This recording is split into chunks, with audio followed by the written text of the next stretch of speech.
अब हम चलते हैं अपने क्वेश्चन नंबर 2 पर, एक्स्ट्रा क्वेश्चंस के।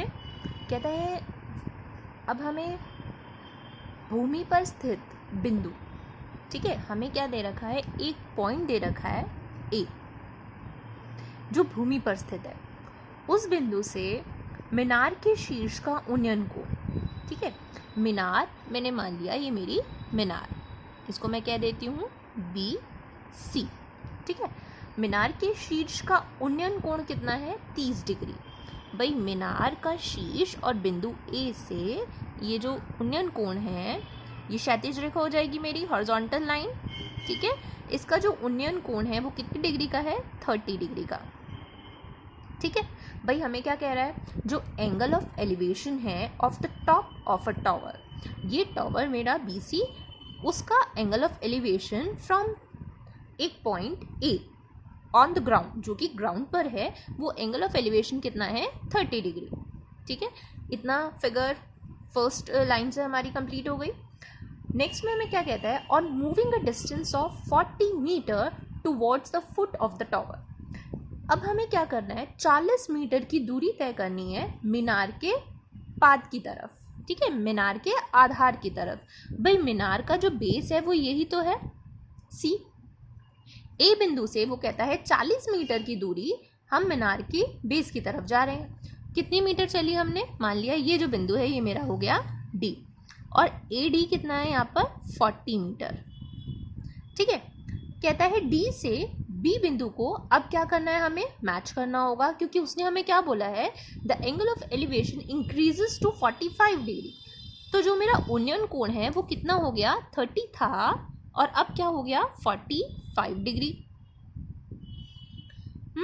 अब उसने हमें क्या बोला है, मीनार की ऊंचाई ज्ञात कीजिए, हाइट ऑफ द टावर हमें फाइंड आउट करना है, जो कि हमने मान लिया h। तो हमने यहाँ पे क्या लेट किया, let height of the tower equal to BC which is equal to h, ठीक है। और हिंदी में हम कैसे लिखेंगे, माना मीनार की ऊंचाई हो गई मेरी BC इक्वल टू h, ठीक है। इसके बाद हमें पता है कि मीनार जो है भूमि पर सीधी खड़ी होगी, ये एंगल मेरा कितने डिग्री का हो जाएगा 90 डिग्री का। अब हमें क्या करना है, हमें निकालनी है मीनार की ऊंचाई। तो फिर हम वही चीज़ें देखेंगे जिसमें हमारा 90 डिग्री का ट्राइंगल बन रहा हो, समकोण त्रिभुज बन रहा हो, ठीक है। तो यहाँ पर हमारे सिर्फ 2 ट्राइंगल ऐसे हैं जो क्या बनेंगे, समकोण त्रिभुज, राइट एंगल ट्राइंगल।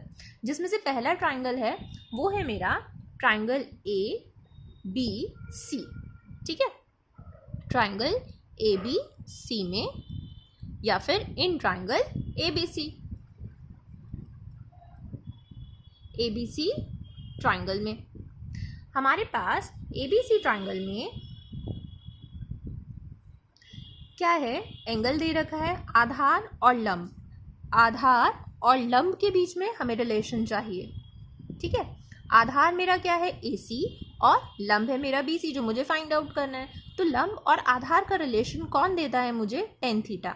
तो यहाँ हो जाएगा tan 30 degree equal to perpendicular upon base, perpendicular है मेरा BC और बेस है मेरा AC, ठीक है। tan 30 क्या हो जाती है वैल्यू मेरी 1/√3, BC क्या है h, ऊंचाई जो है मेरी मीनार की, और AC देखो AC कब बन रहा है, जब मैं AD को और DC को मिला रही हूँ, ठीक है। तो मैंने यहाँ पे क्या किया, AD प्लस DC कर दिया। अब AD कितना है भाई मेरे पास, वो मुझे दे रखा है क्वेश्चन में 40 मीटर, ठीक है, प्लस DC में एज इट इज लिख देती हूँ। अब क्या है, इतना इससे मैं आगे से सॉल्व नहीं कर सकती, क्योंकि कि h और DC 2 अलग अलग वैल्यूज हैं।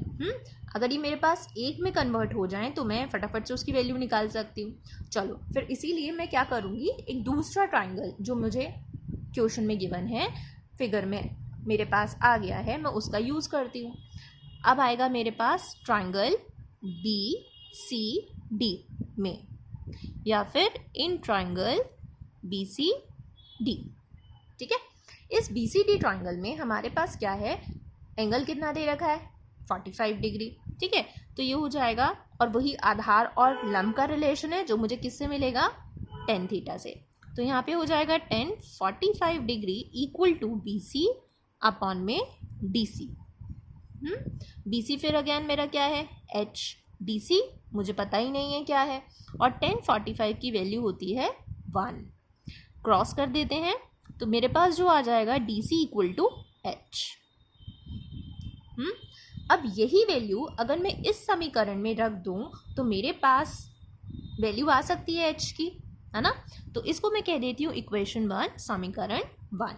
अब ये वैल्यू मैं इस अपने समीकरण में पुट करती हूँ, तो समीकरण 1 से या फिर फ्रॉम इक्वेशन 1 क्या होगा यहाँ पर 1/√3 इक्वल टू H अपॉन में 40 प्लस DC की जगह मैं यहाँ H रख सकती हूँ क्योंकि आपस में ये दोनों कैसे हैं, इक्वल हैं।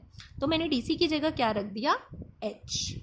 अब फिर क्रॉस हो जाएंगे ये, 40 प्लस H को 1 से मल्टीप्लाई किया, 40 प्लस H आ जाएगा, H एज इट इज, और आ गया √3H। अब हम क्या करेंगे, HH वाली टर्म्स इकट्ठी कर लेंगे, ठीक है। तो H वाली टर्म्स को इकट्ठा करा, प्लस का H है उधर जाके माइनस का H हो गया। अब दोनों में H आ रहा है, तो दोनों में जब H आ रहा है तो कॉमन ले लिया, √3 माइनस 1 आ गया, ठीक है। और वैल्यू ऑफ H अगेन निकालनी है मुझे, तो H निकालने के लिए क्या हो जाएगा, √3 माइनस 1 पूरा as a bracket in the form of a bracket यहाँ पर अपॉन में आ जाएगा। तो वैल्यू ऑफ H मेरे पास कितनी आ गई,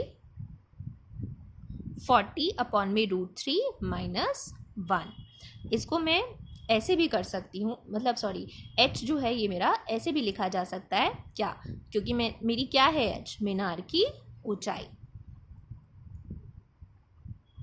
और हाइट ऑफ द टॉवर।